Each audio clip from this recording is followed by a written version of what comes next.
In terms of claims to fame, Croatia has a good one in its national football team, which reached the World Cup finals in 2018. And then there's one of the most magnificent of all the Mediterranean coastlines in Istria and Dalmatia. But one thing this part of the world isn't credited enough with is its wine, and also its influence on the broader world of wine too. For example, you might be surprised to learn that some of the most famous companies in the highly successful modern New Zealand wine industry owe their origins to families of Croatian and Dalmatian descent. And there's a similar story in Australia too. But it's not just the people who are well-travelled, it's also the grape varieties.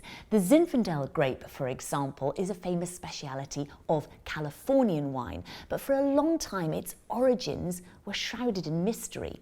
But recent DNA analysis has discovered that it is the identical variety to the Dalmatian grape, Tribidrag, which is also known as Primitivo in Italy, and in Croatia by a name that is much easier to pronounce when you've had a glass of wine, and that is Sirlianak Kaštelanski.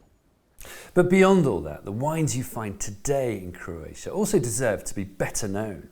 Once you get beyond the pronunciation barrier, you discover this is white wine territory, and there are wines which are full of personality. They're very well made but have bags of character and work really well with the local food. Malvasia is an Istrian speciality, and it can be rich, especially if the wine's left with the grape skins. And then there are loads of original, distinctive, refreshing island whites to discover too. So getting to know this underexplored aspect of the Croatian coast is a magical journey in itself.